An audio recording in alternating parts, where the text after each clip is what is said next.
Halo teman-teman semua, kali ini kita akan membahas tentang membuang sampah pada tempatnya.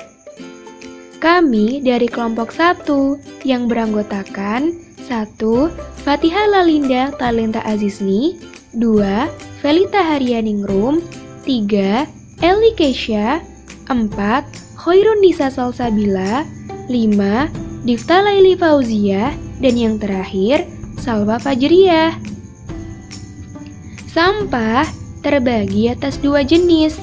Yang pertama, sampah organik, dan yang kedua, sampah anorganik. Sampah organik adalah sampah yang berasal dari organisme hidup, sedangkan sampah anorganik adalah sampah yang berasal dari benda mati. Contoh sampah organik adalah sisa sayuran, sisa makanan, kulit buah, dan lain sebagainya. Contoh sampah anorganik ada kertas, kemudian gelas kaca, plastik, dan masih banyak lagi.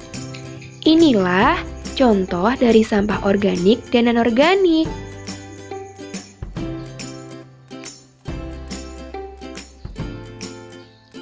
Simpan sampah jika belum menemukan tempat sampah. Ketika kita belum menemukan tempat sampah, kantongi sampah di saku celana. Jangan buru-buru membuang sampah ketika belum menemukan tempat sampah. Kita masih bisa mengantongi sampah di saku celana. Kemudian, kita juga dapat memasukkan sampah ke dalam tas. Selama sampah itu kering dan tidak berbau, kita masih bisa memasukkannya ke dalam tas.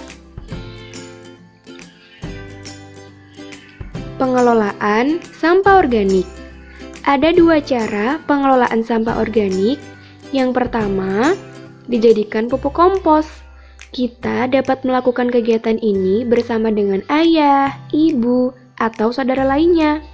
Namun, jika keluarga tidak suka untuk berkebun, maka kita dapat melakukan cara kedua, yaitu didonasikan ke penjual tanaman. Agar tanaman tidak terbuang secara sia-sia dan masih bisa dimanfaatkan kembali, kita dapat mendonasikan ke penjual tanaman. Pengelolaan sampah anorganik. Sampah anorganik juga dapat dikelola dengan dua cara. Yang pertama, didaur ulang menjadi berbagai kerajinan. Sampah anorganik dapat kita olah menjadi banyak sekali bentuk kerajinan. Salah satunya atau contoh-contohnya adalah sebagai berikut. Kita bisa mengelolanya menjadi karpet, kemudian rak buku, seperti gambar ini. Kita dapat menjadikannya rak buku, kemudian dapat juga dijadikan kanvas bunga. Seperti botol-botol plastik ini, cantik bukan ketika kita mendaur ulangnya menjadi kanvas. Selanjutnya, ada lampu hiasan. Botol plastik ini dapat dijadikan lampu hiasan warna-warni. Menarik bukan? Dan kemudian ada celengan. Nah, kita juga dapat mendaur ulang sampah anorganik menjadi celengan dengan berbagai warna dan berbagai gambar kesukaan kita. Jadi, inilah cara-cara ketika kita akan mengelola sampah anorganik. 5 tips edukasi sadar sampah dari orang tua untuk anak. Yang pertama, menjadi teladan yang baik. Jangan sekali-kali membuang sampah sembarangan. Buanglah sampah pada tempatnya. Yang kedua, menunjukkan dampak dari sampah yang dibuang sembarangan. Bisa dilakukan dengan edukasi bencana banjir ataupun dengan edukasi cinta alam. Yang ketiga, menekankan pengurangan aktivitas yang berkontribusi pada timbulnya sampah, yaitu pengurangan penggunaan plastik. Yang keempat, menekankan pentingnya membuang sampah pada tempatnya. Dan yang kelima, mengenalkan produk ekolabel sembari mengedukasi anak. Akibat sering membuang sampah sembarangan.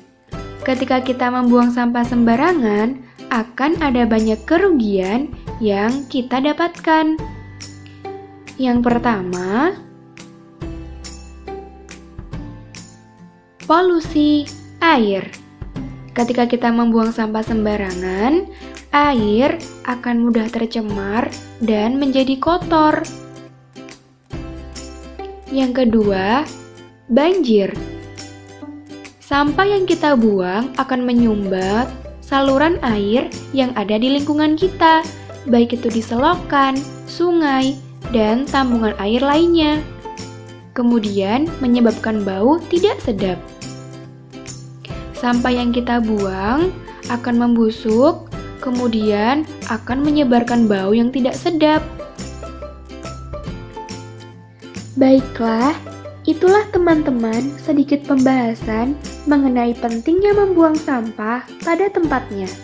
Sekian pembahasan yang dapat kami sampaikan. Terima kasih. Wassalamualaikum warahmatullahi wabarakatuh.